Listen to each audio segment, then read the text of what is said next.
Okay, welcome everybody to tasting number 180 of the Saratoga Whiskey Club. We just had a tasting last night, just to prime ourselves for tonight. We did another Scotch tasting last night, and we're ready to go tonight. Really special night. We have a lot of people online to welcome Rob Carpenter from Holyrood in Edinburgh.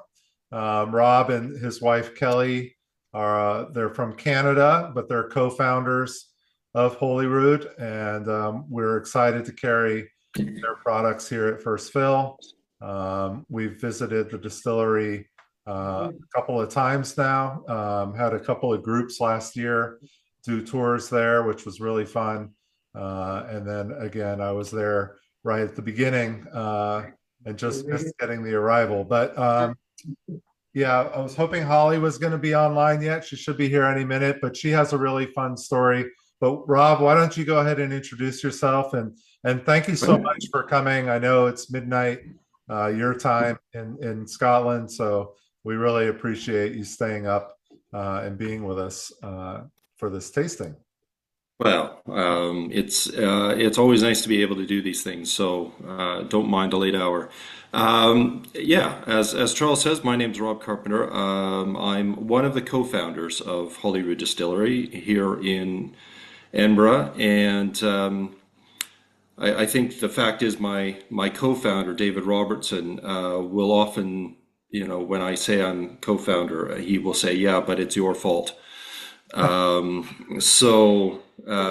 I guess that's true in a way because I was the one who pitched the idea to him, but we were very much partners in putting the whole thing together.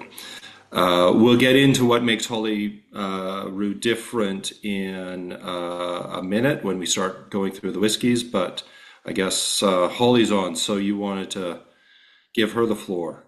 Yeah, Holly, why don't you go ahead and tell your story because it's a fun introduction to how you've got to know Holyrood, probably before any of us did, in a way, right?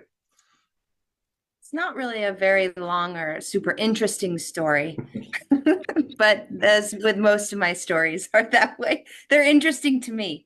Um, but it was 2016. Yeah, 2016.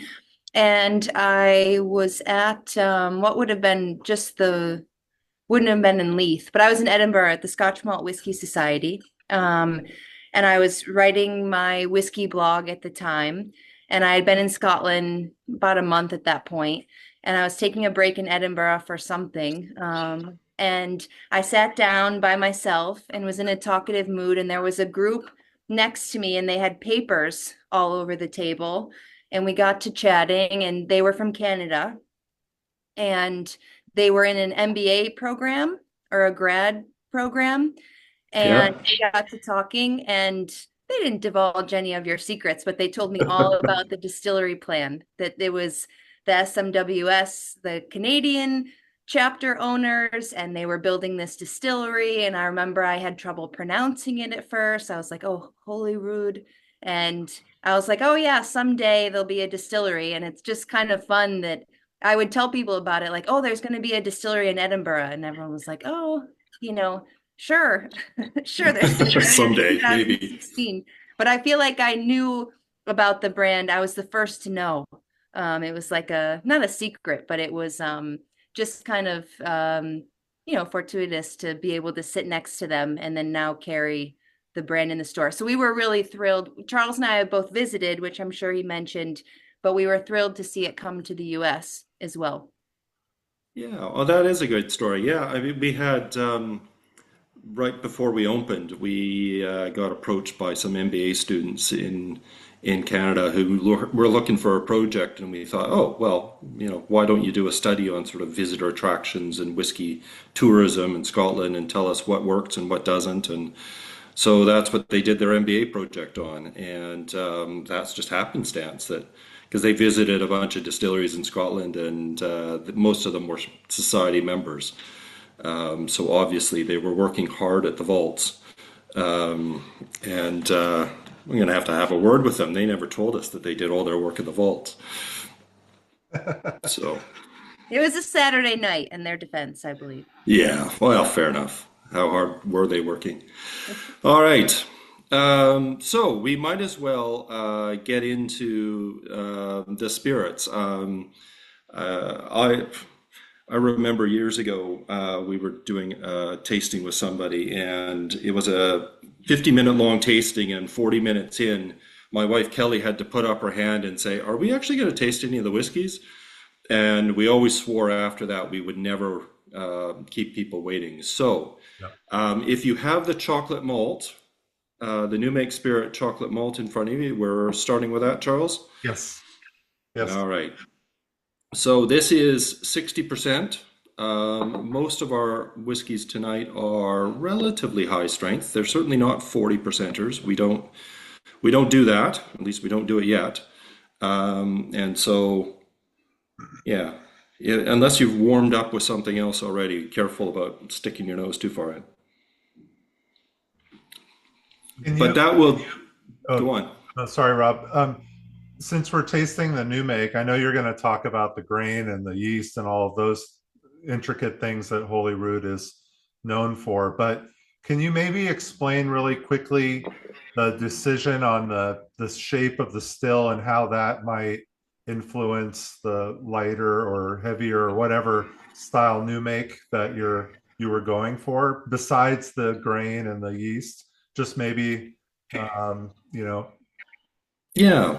Well, we're not going for any particular style of New Make, and that will become very clear as we go through the tasting here. But in terms of our stills, they're very tall, and proportionately, I mean, everyone talks about Glenmorangie being very tall stills, and they are taller, but proportionally to the volume of our stills, ours are actually taller than Glenmorangie's. And frankly, there's not a lot of romance to this, and not a lot of design. It was really in part driven by the building, which is long and narrow, and that fit the tall shape of the stills. But one of the things that allows us to do is we can make very light, fruity spirit if we wish, or we can really push the stills hard and we can make heavier spirit, which we also do.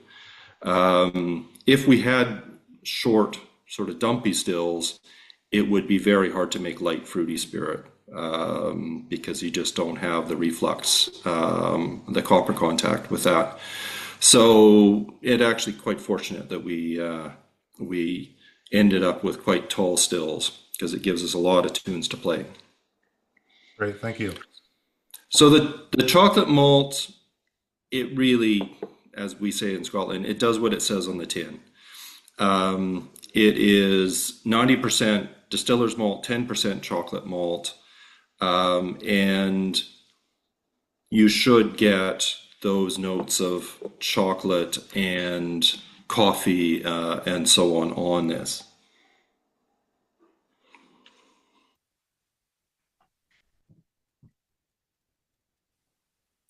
Definitely. It's quite viscous as well. And can you explain, some people might not know what chocolate malt means. Yep. That would be great. Well, chocolate malt is one of what we call specialty malts, and you'll have a number of them tonight in various Holyrood products. But specialty malts are more typically used in making beers. Most distilleries in Scotland, in fact, I would say 99.99% of all the malt that's produced in Scotland is made with one type of malt, distiller's malt, pot still malt, we call it. And one type of yeast is used. And there's a very good reason for the big distillers in Scotland to do that, and it's because they get the greatest efficiency out of their production. So they achieve the highest volume of alcohol per ton of barley in producing using distiller's malt and distiller's yeast, and that's fine. I mean, that's a very good business case for that. what Holyrood does is we use specialty malts. Chocolate malt is a specialty malt, so it is more typically used in making stouts in terms of beer. And there are all kinds of other specialty malts that we use as well: caramel, crystal malt, and various types of crystal malt, amber malts, brown malt, you name it. We are quite inspired by beer, and that is in part because Edinburgh was always a brewing city, and in part because many of our distillers started off as brewers. They were brewers first, and so they love their beer. They understand their beer. They understand the flavors that create beer and different beers, and that's they bring that to Holyrood's whiskey making. So this chocolate malt is just an example of one of the specialty malts, and we actually make a lot and sell a lot of different new make spirits. Some of them are led by malts, and some of them are led by different yeasts that we use.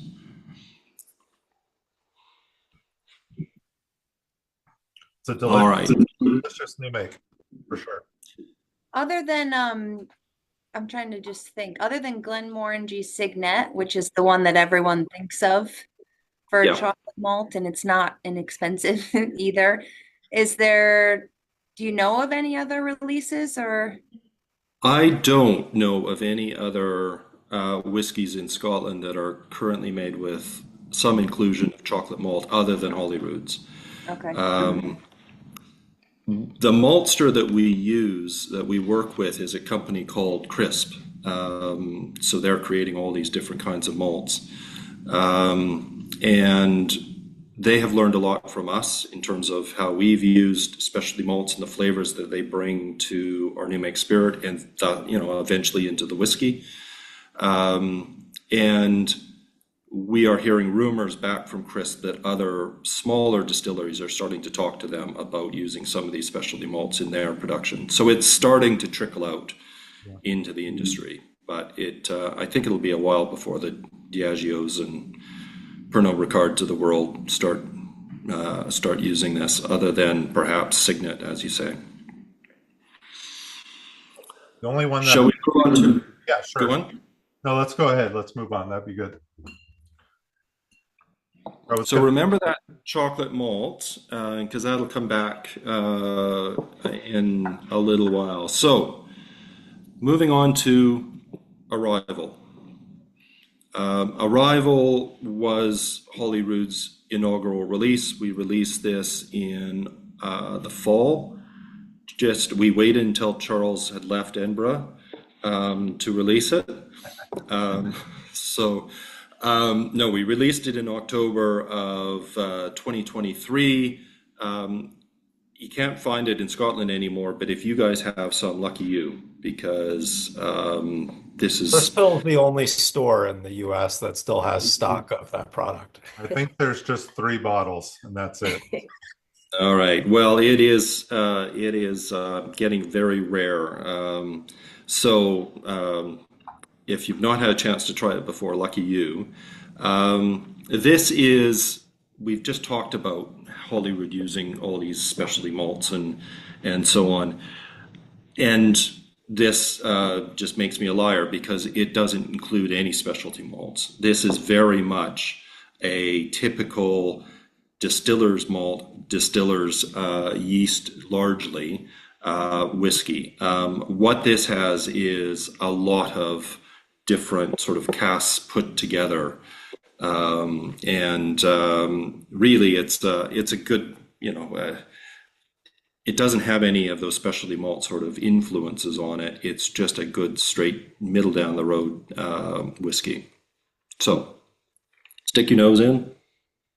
This is the bottle here. Yeah.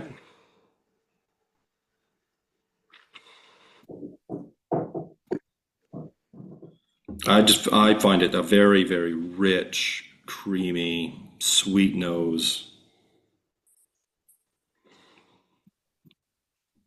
There's some rum cask influence here, so if you get that, good for you. That's definitely on the nose as well.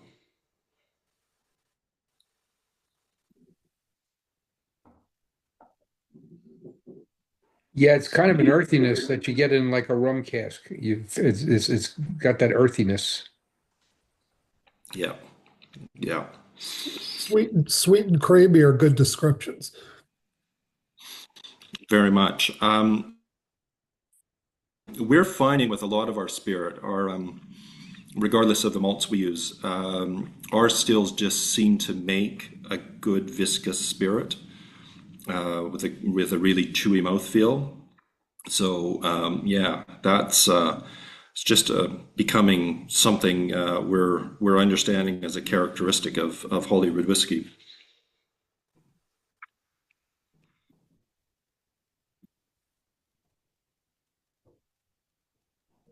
I haven't opened my bottle of Arrival yet, but it's not going to last long now that I tasted it. We created Arrival. I had a bit of a goal with Arrival. Well, at least with our inaugural release.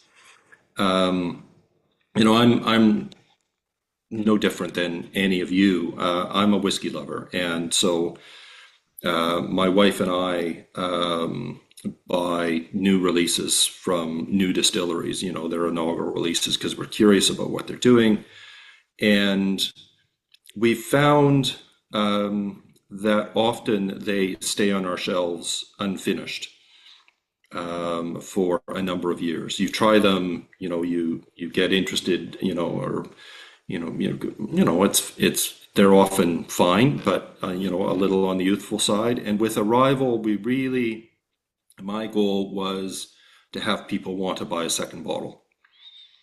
That it wasn't just something you tried because it was a new whiskey from a new distillery.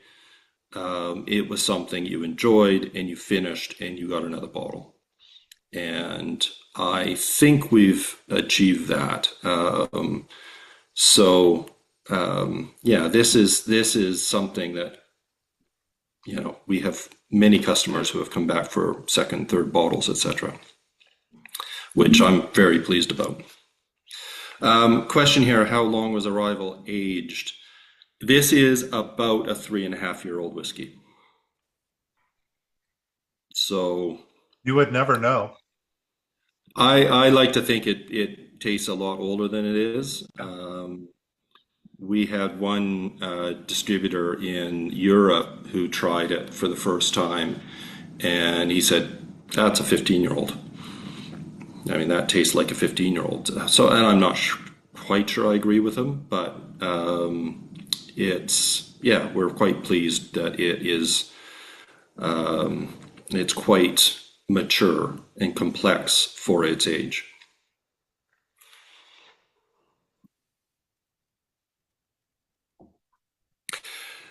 Holyrood Distillery only started distilling in September of 2019. So nothing that you'll try tonight is, well, the Fragrant Drops is the oldest whiskey that you'll try tonight. Everything else is 4 years old, roughly. Yep. Would you say, Rob, that some of obviously you're whiskey knowledgeable because you've been in the industry before the distillery, but it does feel like in Scotch, it's cask is king right now, right? I mean, everyone's playing around with finishes and what type of oak, and we know that's a big percentage of the flavor, but are you really putting as much emphasis at Holyrood on, I mean, obviously you need quality oak, but what's the thought process on, the blending and different casks? Because the rum cask, that's an interesting one to use for your first release. So what is the thought process on the oak? We care about our wood as well. That's a really important part of whiskey making. But with the specialty malts and the heritage malts that we also do, we'll get into some of that later as well. The different yeast really our focus is on creating delicious new make spirit before it goes into cask. And then our thinking is, well, the cask doesn't have to do as much work. Because there's this sense, and I'm not sure where this number ever came from, but 70% of the flavor or whatever comes from the cask. And that may be true if you're using distiller's malt and distiller's yeast. For us, I don't think it's true at all, because a lot of our flavor comes from our spirit before it ever goes into cask. And the cask is then just another piece of the puzzle. So when we're putting things together, we can pull things from different casks, and I think probably Ambir is an example of that, to just add a little thread of complexity in, and that's kind of how we treat casks right now. They add a little layer of complexity where we want it to. All right, thanks. Yeah, I don't know. That is the kind of the industry talk, is that 70-30. Yeah. We try and say 60-40. I don't know how you can, as far as I'm aware, there's never any science behind this. These numbers, I've heard people say, oh, 80% or 70, where are you getting these numbers from? But to us, it doesn't really matter, because we're creating flavor all the way through the process, right from mashing through fermentation with different yeasts, through how we distill, and then the casks are just another layer of complexity in that. I mean, maybe you call over oaked 80%. Maybe there's a level of oakiness for your percentages. I mean, who knows? But everybody's going to be different, that's for sure. And that's it. Yeah, I mean, if other producers, they want to do different things in different wine casks, I mean, that's fine. We'll do different wine casks as well at some point. But it's just another layer to us. It's not the main source of flavor for us by any means. And we appreciate that. I mean, I remember in about 6 years ago, I was on Isla actually for the Phage, which is starting tomorrow, and David Broom was there giving a talk with Mr. Wills at Kilhoman, and the topic was yeast. And it was like the first time besides maybe Glenmorangie again, because they would play around with some experimental yeast, but they had a full masterclass on yeast, and I was like, what is going on? Scotland never talks about yeast. So here we are 6 years later, or less than 6 years later, and playing around a lot with yeast and other grains and all of that. So good times. Absolutely. Yeah. All right. What are thoughts on Arrival? Thumbs up? I love it. Yeah. Really good. All right. Really, really good. What was next, Charles? Ambir? Ambir, yeah. And I actually have a slide that I'll share while you're talking about it, which gives some info on Ambir as well. That way you can.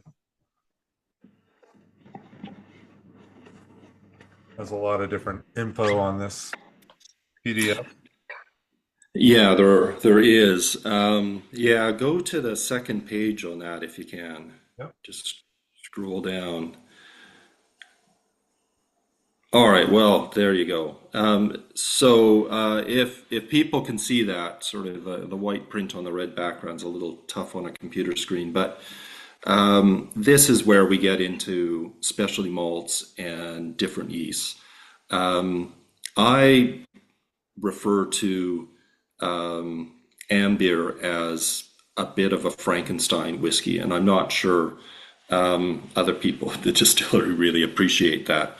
But this has got, a hand from one thing and a foot from another and an ear from something else. It is got lots of things going on in terms of different malts, and then 9 different yeasts. Or 10 different yeasts, sorry, because I missed out the specialty wine yeast.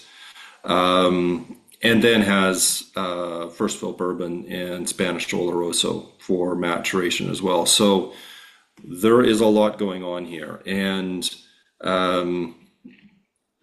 one thing I'll point out is at the very top of this column of different malts that are part of Ambir is 82% Scottish pot still malt. So that's the same malt that everybody else uses.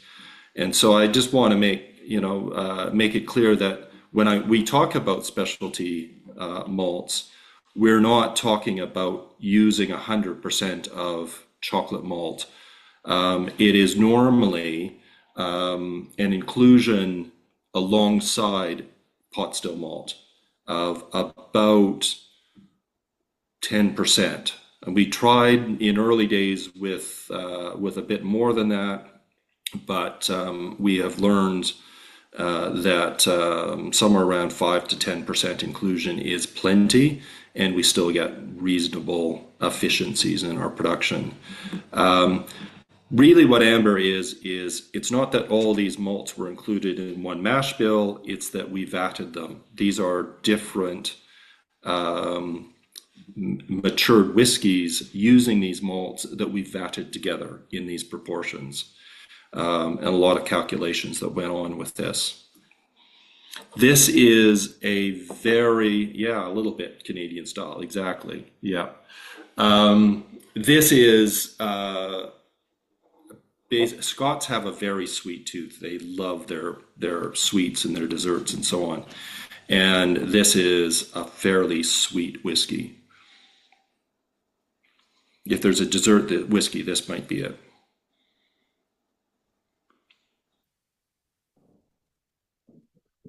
I love this whiskey. I know a lot of people on this call have had me pour it for them too. It's just so rich.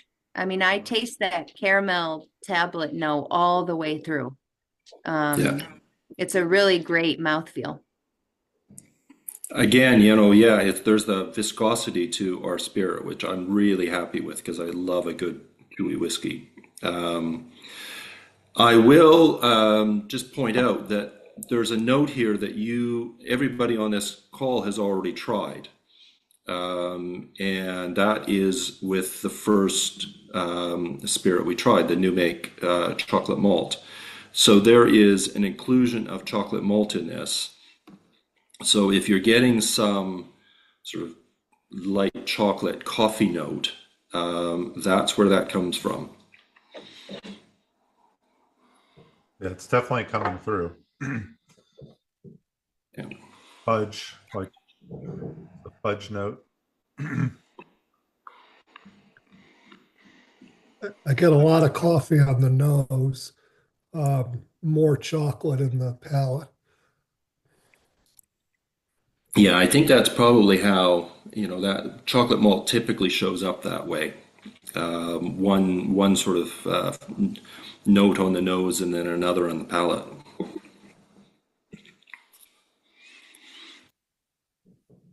So there's a question here. How long are your fermentation times with all the different yeast strains? The answer is it depends. We will be doing, most of our fermentations are about 70, 72 hours. They're about 3 days. Things we put in on a Thursday will probably be in there over the weekend. And so those will be longer fermentations. And, we record that stuff, but we don't worry about it a lot. We don't produce on the weekends. So if things sit in the fermenter a little bit longer over a weekend, that's fine. We don't worry about it too much. So again, the answer on our fermentation times is it depends. We're not making the same style anymore, so we're not looking for consistency in those fermentation times. Is there ever a plan to have a consistent I mean, you're always going to be doing different things. There's no question about that. But is there ever going to be, I mean, maybe we're tasting it now, but is there ever going to be a core product where things will stay the same for a long period of time? Or are you thinking about the Ambir and the Embra and the Pitch as being, uh, a year or two long kind of release, and then you move on to some others, or are those always going to be around? No, they're not always going to be around. They are one-offs, and when they're gone, they're gone. And for now, we are going to continue to release a variety of different things. It may be that over the next few years, we'll go. We really like making that, and people who love Holyrood really love it. So we'll sort of make that as a core, and it'll probably be more like a batch type of whiskey versus trying to make it perfectly consistent. I mean, I think the best example I can give is, Abelard Abuna, which is sort of a core product, but it's a batch, and different batches are slightly different. And I think we may get there in 3 to 4 years where we look at one or two kind of core products that have really resonated well. But in the meantime, yeah, we're having some fun. We're learning what works with our equipment, and we're just going to be trying to release great whiskeys.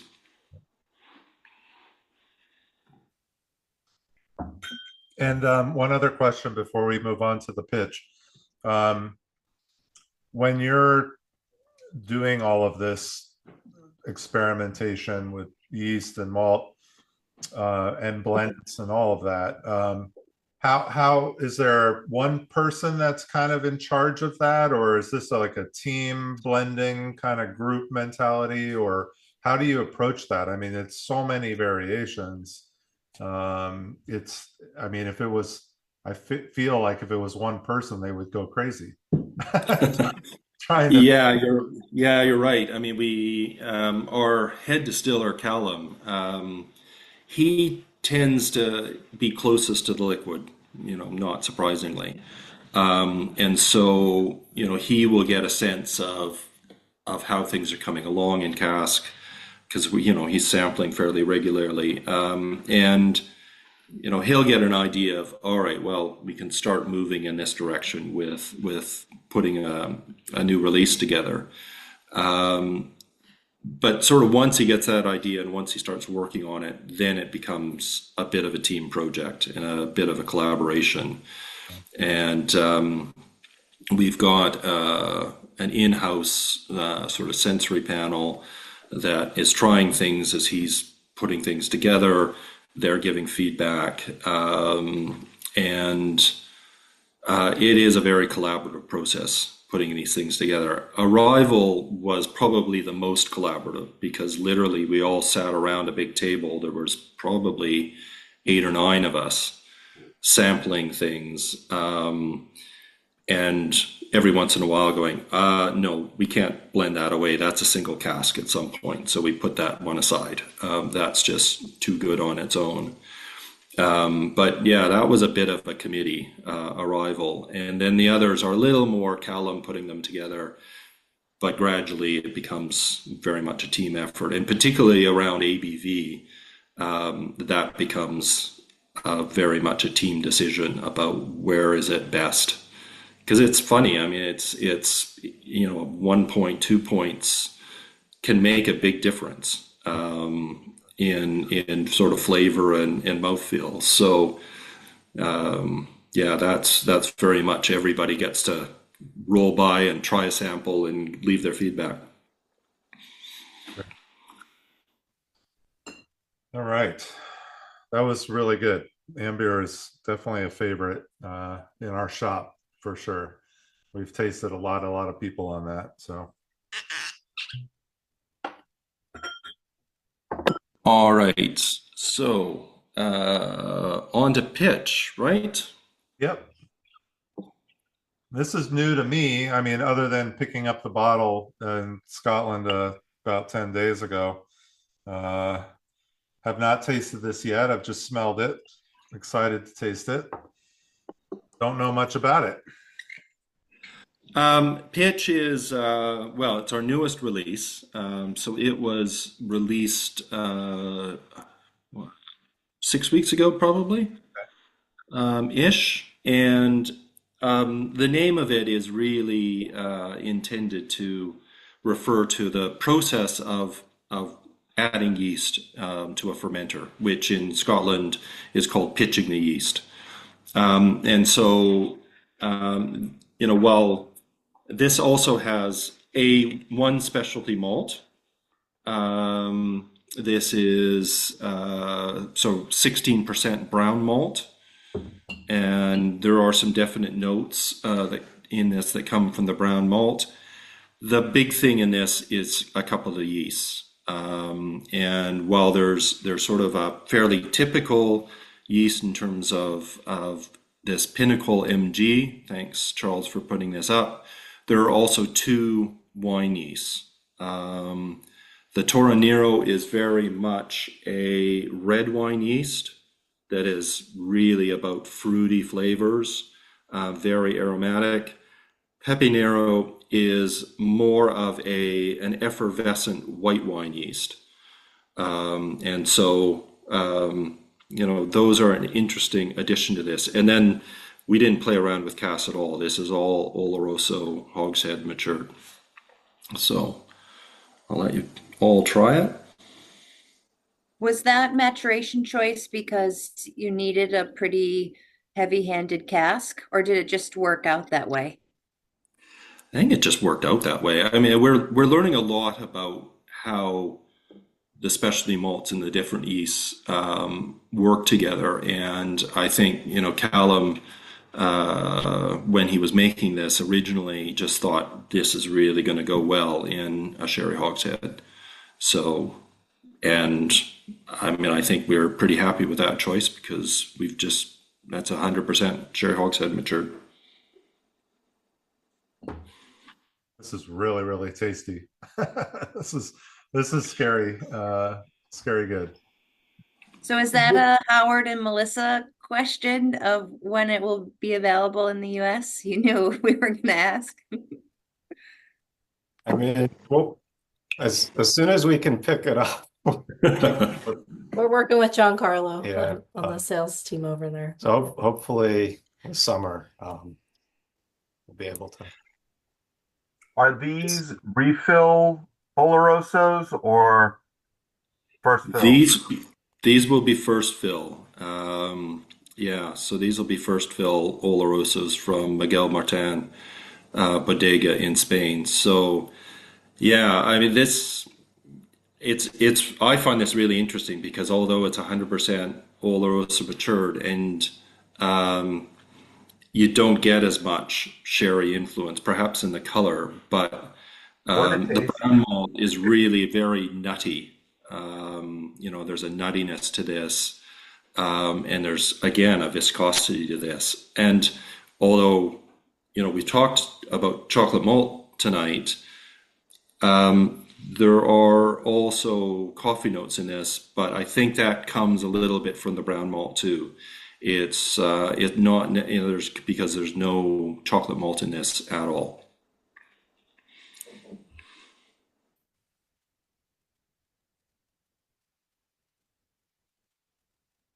I love how the wood plays with this malt. It's the balance is amazing.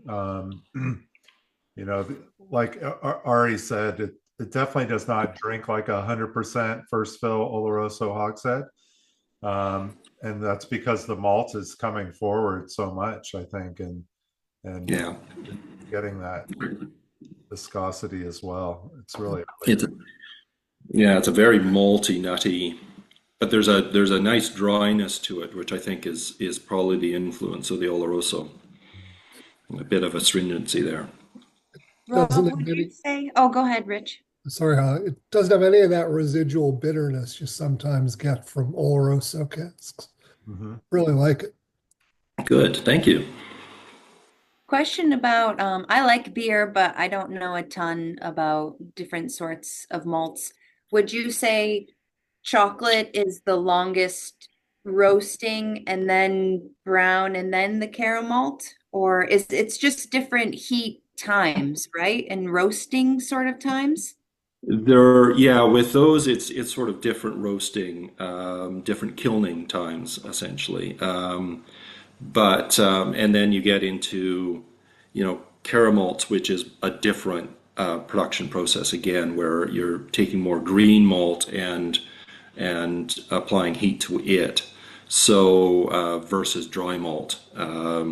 So yeah, I mean, definitely the chocolate malt will be the darkest malt that we would typically use.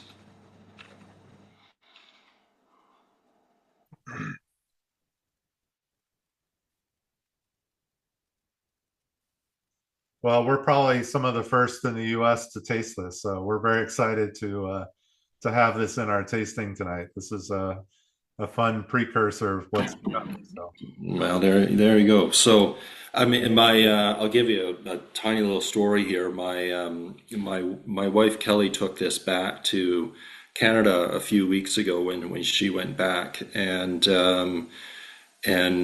shared it with her mom. And her mom, Judy, lives on the top floor of our house in Calgary. So, and her mom's she's been a whiskey drinker all her life, and she's a huge fan of Arrival.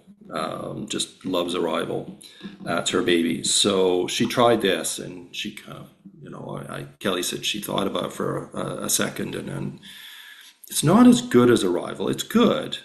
It's sort of a working man's whiskey. And I kind of like that. I mean, it's got a viscosity, it's got a meatiness and a juiciness to it that I think that's not a bad description in terms of it being a little more of a down to earth working man's whiskey or working woman's whiskey. Let's be gender neutral here.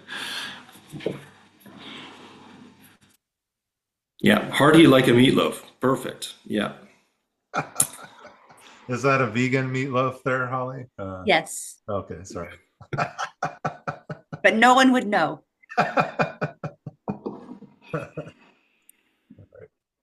All right. All right, so I'm going to stop the share because we don't have a slide on the next two. And we'll share the slide on the Embra when we get to it at the end. But we're going to do next up, definitely drink water in between these for sure. Yeah. All of these have a lot of different flavor notes, and you want to have a good clean palate. But this next bottle, I actually was at the Independent Spirits Festival in March, the first annual festival, which I saw Howard at, which was great. And then I ran into Rob and Kelly as well. Yes, so we're drinking the Fragrant Drops, which is an independent bottler out of Scotland. Really a great bottler. They find some really, really wonderful casks. Whenever I see their bottlings at a bar in Scotland, if they're reasonable enough, some of them get pretty expensive, but if they're reasonable enough, I will order a pour and have had some really wonderful expressions. But this is Holyrood, obviously, 5 years, fully matured in a fresh bourbon barrel. And the ABV on this is 57.6. So we're getting up there now in proof. But this was bottled in February of this year. So very recent bottling. It was basically done right before the festival. And it was fun. And there was another Holyrood at the festival as well, I think with Claxton's, right? Yeah, there was another one with Claxton's. I mean, they're very different. The Claxton's, they had bought a heavily peated cask from us and then re-racked that into a sherry hogshead, and it was quite interesting. But this is very pleased with this. I mean, it's distilleries, I think, sometimes get a little nervous about independent bottlers bottling their stuff. But yeah, God, if we'd bottle this, I'd be very pleased. It's lovely. One of the things that I noticed, and you do this at the distillery besides the single cask that we're doing next, but when I was at the bar at the distillery a couple times now, you've had single casks there for sampling. And you sell them directly from the distillery that they sell out very, very. Was it like, I know now that we have this next single cask, and we'll talk about that here in a second, but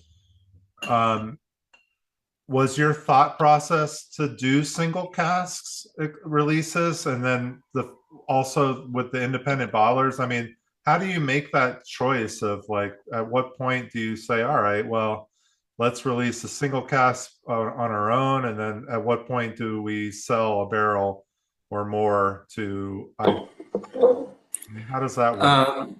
Yeah, in terms of single casks from Holyrood, yeah, that had always been in the plan, and I think in part that's driven by Kelly and I, being the Canadian branch of the Scotch Malt Whisky Society, which is all about single casks. So we love cask strength, single cask whiskeys, and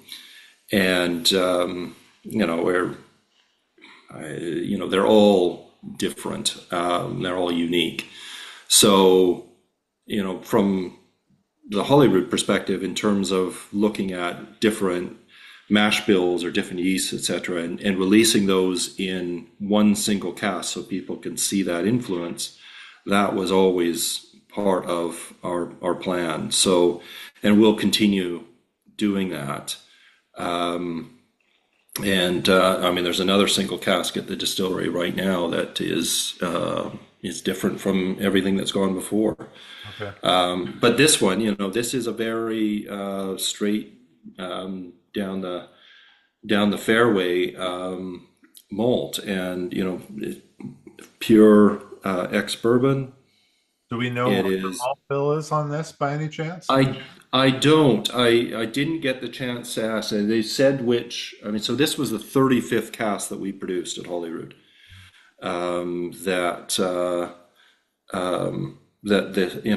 They're bottling here, and so that's fairly new. That will be from probably December 2019 or January 2020, and yeah, it says October 2019. Yeah. Long time ago. It's very different, obviously, than what we've had so far. It is, like you say, kind of right down the fairway. That fresh bourbon barrel influence comes through greatly. Lots of citrus, vanilla notes.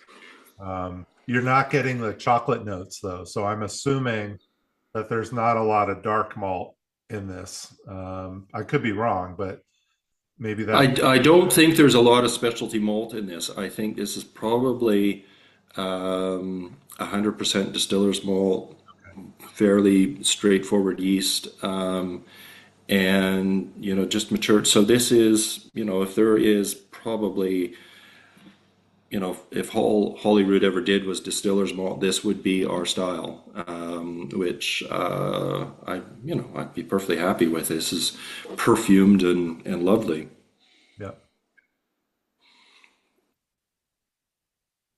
How do you decide, and maybe it's just kind of in the moment, or what casks you might sell off? Or I'm guessing you don't sell to brokers. I mean, you're familiar with the independent bottler world coming from the society, but is it just maybe it didn't fit and you have some bottlers that you know and trust? Or how are people getting a hold of it? Because it is rare to see a small, newer distillery like yourselves going to independent or seeing it in independent bottlers.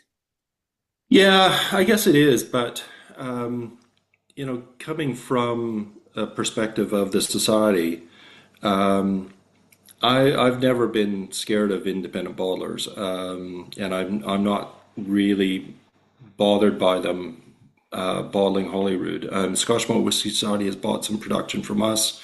So, probably 26, 27, they'll be releasing a .1 Holyrood from the society.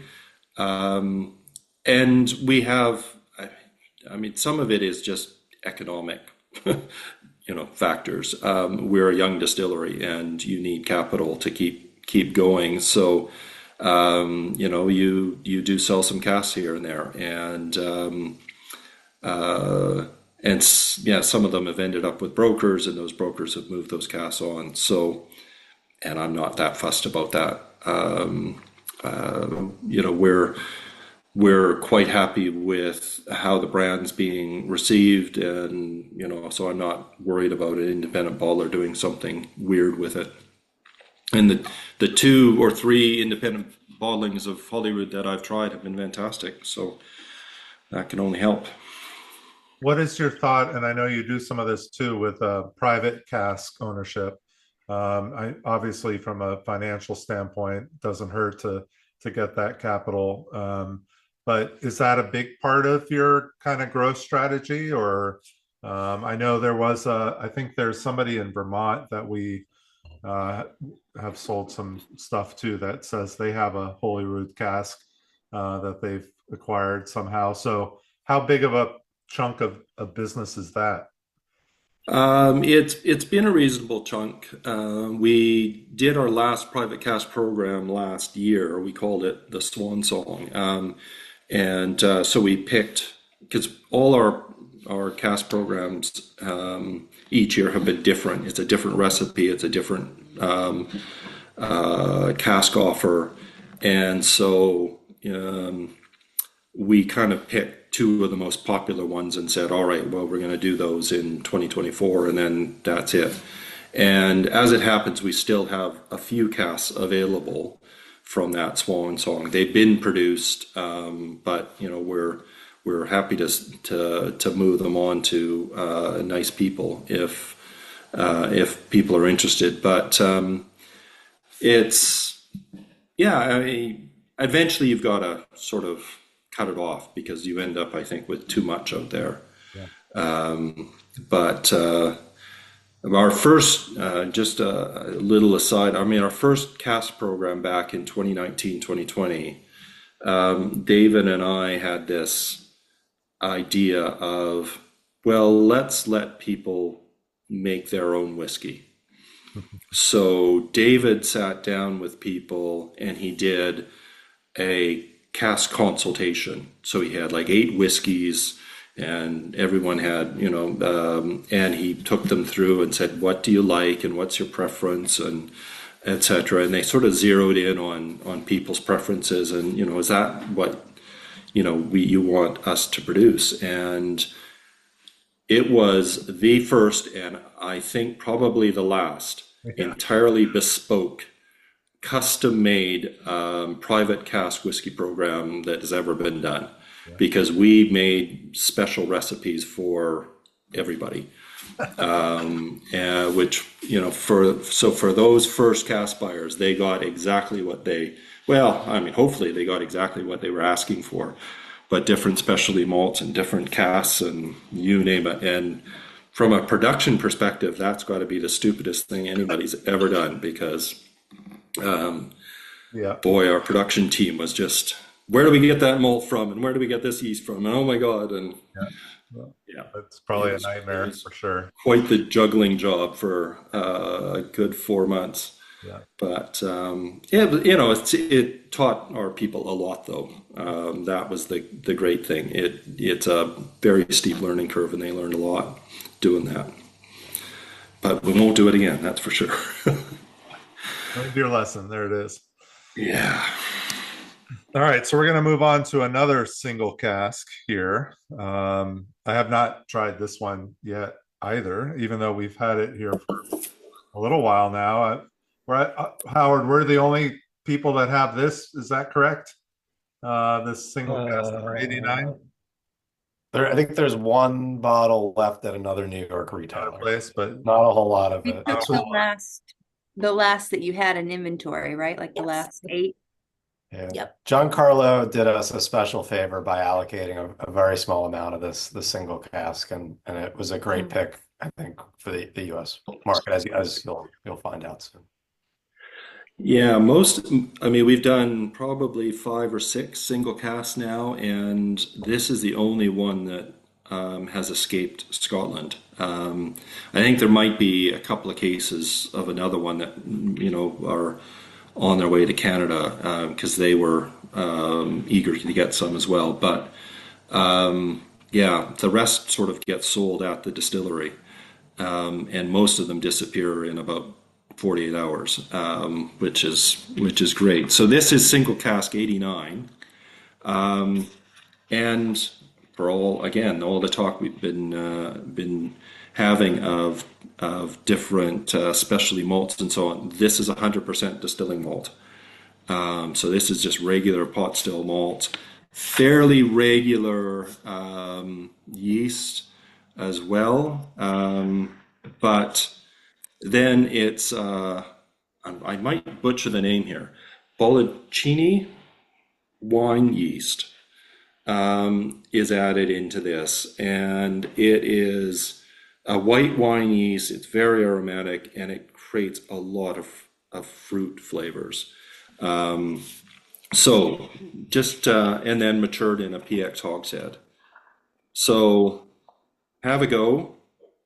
Yum. This one's 60% ABV, right on the nose.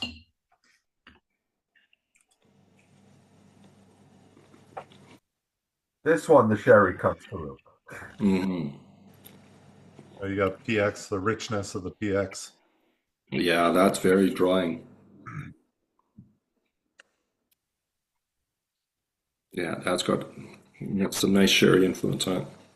I haven't tried this for a while. I tried it months ago when it was bottled, and then it sold out. And so I actually had to open a bottle I had here to even have it tonight. It's not such a bad thing. Yeah. Yeah, this definitely would be the sherry fan whiskey of the night, I have a feeling, but Still well balanced though, because I'm not like a heavy sherry bomb, but I remember when Howard and Melissa sent a sample of this, and it's still, I think, very well balanced. When I see Pedro Jimenez, I get a little not nervous, but I guess a little hesitant that it's going to be overpowering. Your tasting note of a dash of tar, Holly, is interesting. I think I think that's not bad.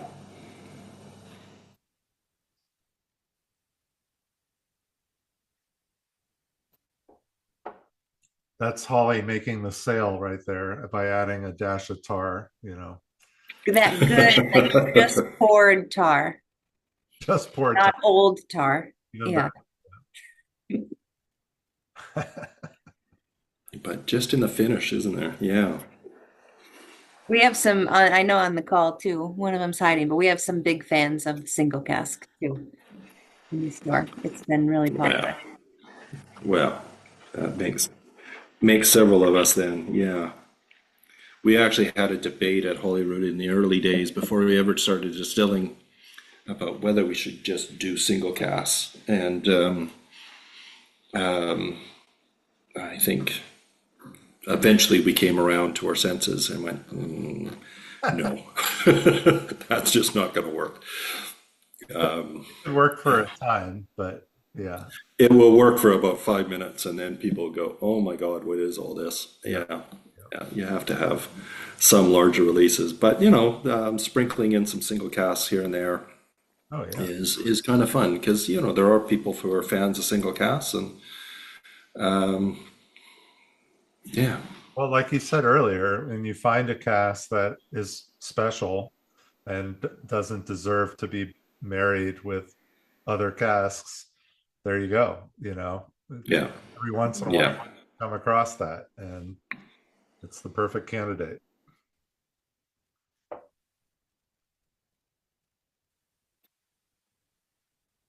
All right. Well, that's I remember that one now. That's lovely. Anybody have any thoughts on that one?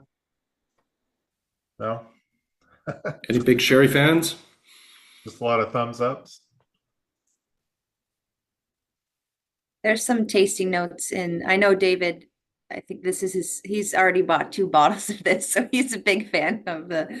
Holly, my wife's here. Why would you say that? Oh, sorry. Yeah, No, I'm just kidding. When did you sell him a second one? He No, I'm knows. just- I know. I'm just kidding. And it is amazing. I really do enjoy this bottle, not just because of the flavor profile, but the uniqueness of it. And really now doing the tasting, all of the Holyrood stuff, but the uniqueness and the balance of that, like you said, fruity, effervescent, light, and then you get that dark PX at the end, but it's not overpowering. Really a great whiskey. Good. Thank you. Yeah, I mean, I think that wine yeast is probably, you know, there's effervescence on this. I mean, obviously there's no CO2 added, but if there's that sense of it, I mean, that may well be coming from that wine yeast, because that wine yeast is typically used to create effervescence in white wines. So it's really interesting, you know, the influence. You were saying this earlier, Charles, the presentation by Dave Broom. I mean, yeast is such a huge flavor influence that most people just don't appreciate. It's really amazing. We've done things with sake yeast and tequila yeast that, yeah, I mean, you can see where the sake flavors and tequila flavors come from, and a lot of that is not just agave, it is the yeast, because it's very much there in the New Make spirit.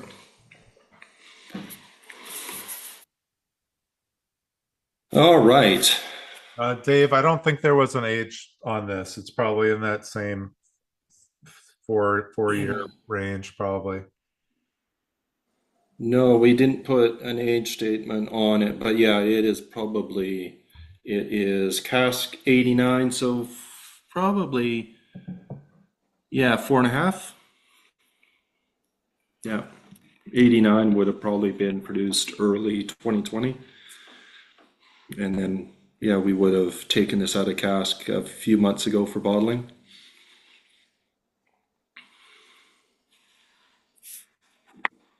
So you're in the US, Canada, all of the UK, and are you in Europe, or where else are you distributed? We are currently in Canada, US, obviously UK, and Germany, France, Italy, Spain, all the Nordics. The Nordics really, love Holyrood. They're all whiskey crazy up there. And Australia, just starting in Thailand, Japan, Taiwan. I mean, yeah, about 13 or 14 markets right now. So yeah, but it's a slow build. It's a challenging market right now. You guys might be experiencing this in your own business, but yeah, I mean, it's a challenging market right now. So you just keep on keeping on. Holly, didn't we see them in Japan? Didn't we see some bottles on the shelf somewhere? I kind of remember. Oh, that's more places than I realized. I mean, that's a lot for, just a handful of years with bottlings. I mean, that's great. Yeah, I mean, most of these bottlings are not big releases. They're not 20,000 bottles. Their Arrival was 8,500 bottles. I think Pitch is up 6,500 or so. So they're not big releases. But certainly we're trying to get the word out. Yeah. Nice. All right, I'm going to share the screen for this last whiskey and slide here. We have the Embra, which is the peated that we're going to finish with here. And again, thank you, Rob, so much for staying up. I know it's after 1 o'clock your time now. We really appreciate it. Oh, that's all right. Not a problem. All right, so this is the Embra here. Let me see. I'm pretty sure there's a. Oh, maybe that's it. If you go down one more, oh wait, I think I skipped it. There it is. there we go. Yeah. Yeah, you can Hold move on. past the smiling faces. That was There you go. that was a couple of our crew getting the Distiller of the Year for Scotland award in December last year.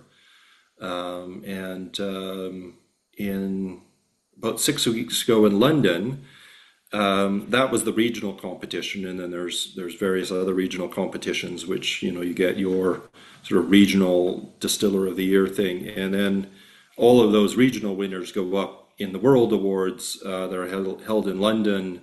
And so about 6 weeks ago, we picked up the Global Distiller of the Year award, which is kind of nice for a little wee distillery in Scotland. It's only 6 years old, so that's a nice recognition for some of the things we're trying to do.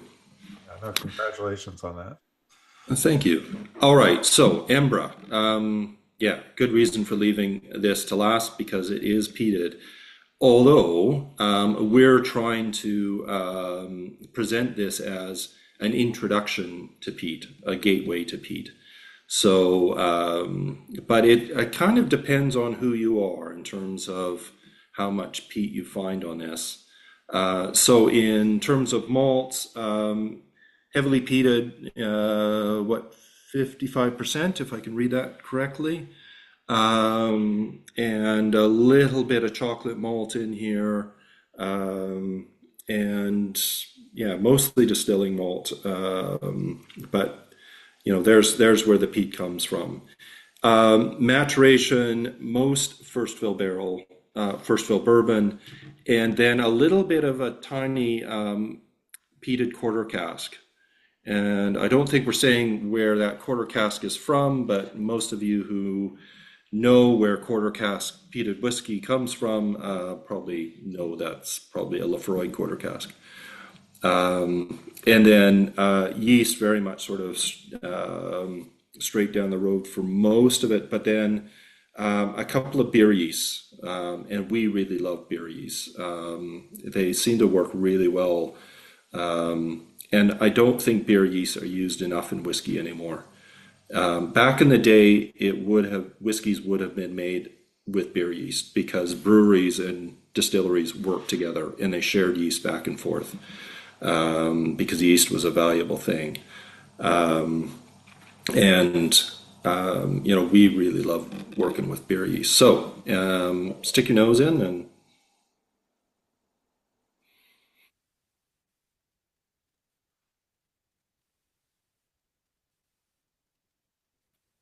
Rob, did you maybe said it right before I hopped on, but what made you or led you to want to open a distillery? Just truly the love for whiskey? yes, I am a bit of a foolish person. I like a good project. I like a good challenge. I was a lawyer for many years in Canada, and I always worked in my legal career as a lawyer in-house at big companies, and I always found that really interesting because if you kind of put up your hand because you found a project interesting, they didn't really care if you had the legal experience necessarily. They were happy to get you on it because they just needed help. And so, you learned a whole bunch of things. And I've always loved that in terms of learning new things and trying new things and so on. I've done house renovations and you name it. I like a good project and combine that with whiskey and a love of Edinburgh. My wife and I lived here for a year. I did a master's degree at the University of Edinburgh, and we kind of fell in love with whiskey. We fell in love with the city, and it just, all those pieces come together really. My wife, there have been times when we've kind of, you have to shake your head and go, what in the world are we doing? I think my wife once said, most sensible men, as a midlife crisis, buy a fast car or get a mistress. Rob had to build a distillery. But here we are. And, hopefully we're doing the right thing, a couple of nice awards and hopefully some decent whiskeys. And I hope people have enjoyed this tonight. And there we are. Yeah, so this Embra is a great one to wrap up on. It's like Ari was saying, the sweetness lingers, which is nice. You don't always have that with a peated whiskey. Sometimes you just get the smoke, but the sweetness still comes through there and fades away nicely. But yeah, we've done really well with this. So just curious though, with the heavily peated malt for this from Crisp, is that a Highland peat? Obviously, probably a Highland peat. It is a Highland peat. Yeah, it is. It's not Islay at all. It's a Highland peat.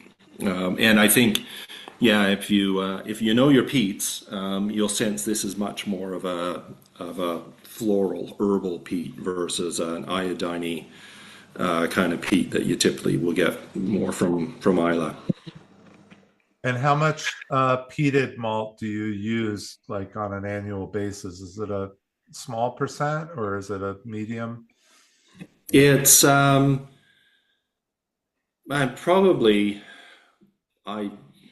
prefer more personally, but so because I like my peated whiskeys, but yeah, we're probably a quarter of our production is peated. Okay. It would have been more, except the maltings, the peat facility at Crisp burned down a few years ago, and it took them about 15 years to get it back up. So here's another little story. In that interim, we wanted to produce some smoky whiskey. And so we looked around in our knowledge of beer malts. We went, oh, there's a malt in Germany called Rauch malt. And it makes Rauch beer, which is a smoky German beer. And it gets the smoke from being dried over alder wood. Burning alder wood. So we ordered Rauch malt in, produced it, and the Scotch Whisky Association eventually went, wait a minute, that's not peat, that's not in the traditions of Scotch whisky. So anyways, we have this Rauch malt spirit maturing away. It's lovely stuff, and we're in a debate with SWA as to whether we can call it Scotch whiskey. I'm perfectly happy in releasing just as a peated spirit if we have to, but on the other hand, what's that? We'll import the spirit drink, Rob. I'm sure Yeah, well, it will be lovely, absolutely, but. In fairness, I mean, I don't want to make the Scotch Whisky Association out as ogres. They're very helpful usually. They certainly want to support the industry, and they are looking at this as, look, I mean, you didn't have access to peat, so you did what you could, and this is a good learning for the industry in terms of whether or not this is something that could replace peat production, because there's a lot of concerns about depletion of peat and the impacts of that from an environmental perspective. So, I think we've got a little more work to do. We might get them over the line, but if you see a Rauch malt in future, now you know the backstory. So, Nice. There was one other question here in the chat that Ben had. Is there a core Holyrood style that you see throughout the whole range?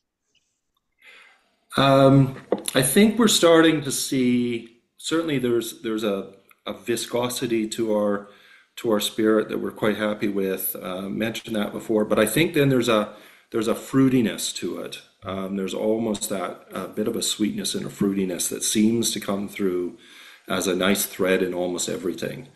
And that might be, the tall stills, not quite sure. But I mean, those are a couple of the sort of threads that we're starting to see in almost everything we're doing. So if there's an underlying style, then perhaps that's part of it. Yeah. No, this is great. Yeah, there's a question here. Any consideration of producing a higher ABV version of Embra? That's a really good question.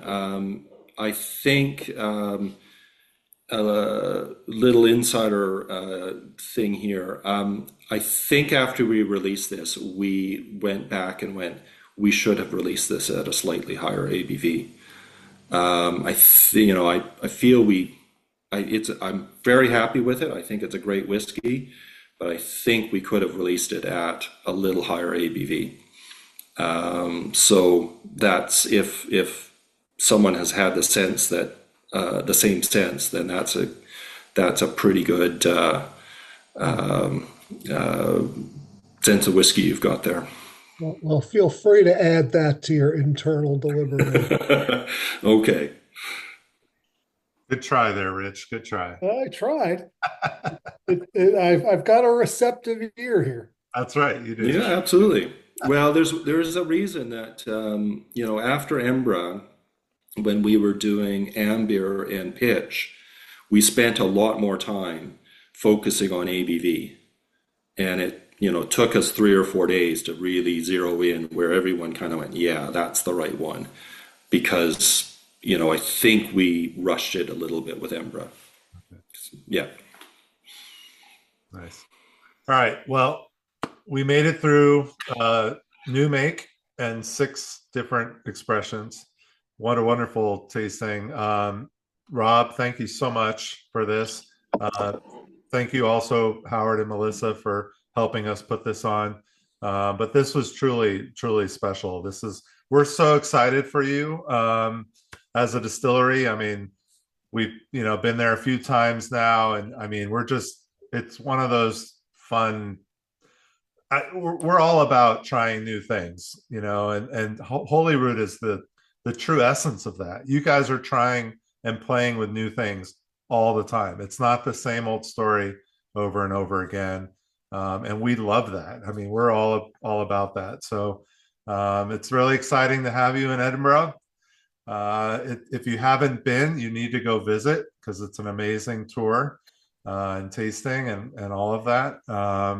The gin, we haven't even talked about the gin, but the gin is a big part of Holyrood as well. But we don't sell gin, so we're not going to talk about that. But it's a big deal.